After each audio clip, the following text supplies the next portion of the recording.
What up? It's 415 Boxing. I want to talk about this emotional fight that happened last night. Not that these fighters are emotional, but certain fan bases, they get a little emotional.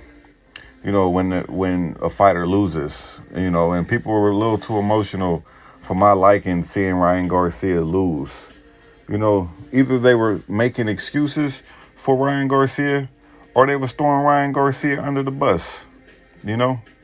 Listen, as far as the weight draining thing, that's not the reason why Ryan Garcia lost. Ryan Garcia lost because basic fundamentals as far as his footwork.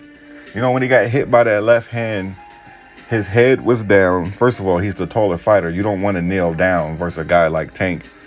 You make yourself an easier target to be hit. Plus, his knees were bent and his feet was out of place. And Tank Davis landed a looping left hand right to his face and he went down. And after that, Ryan Garcia would let his hands go, but he wasn't as aggressive as he was before that knockdown. He would let his hands go, but he would bring his hands back really quick because he didn't want to get countered. I don't know if Ryan Garcia expected Tank Davis to be an accurate counterpuncher that he is, but considering that Tank Davis doesn't let his hands go a lot, but when he does, he's very accurate. In order to do that, you have to be a really good counterpuncher, and that's what Tank is. Even with the knockdown to the body, he's out of position.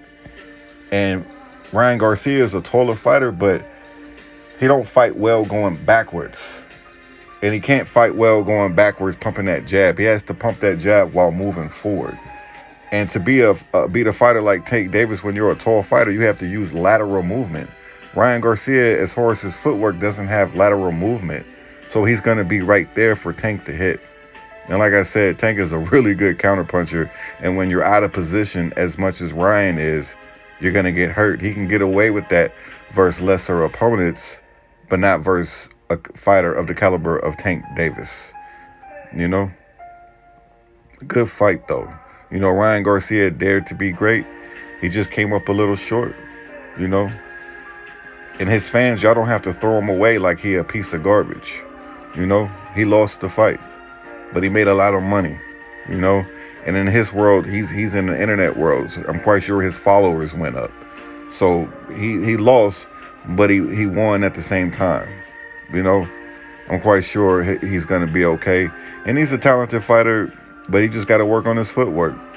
You got to do everything well if you want to be great. You can't just rely on your hand speed, especially when you fight in the top echelon fighters like a Tank Davis, like a Devin Haney, like a Shakur Stevenson, like a Lomachenko, like a Teofimo Lopez, the better of the lightweights, in my opinion. But he'll learn and he'll get better. Peace.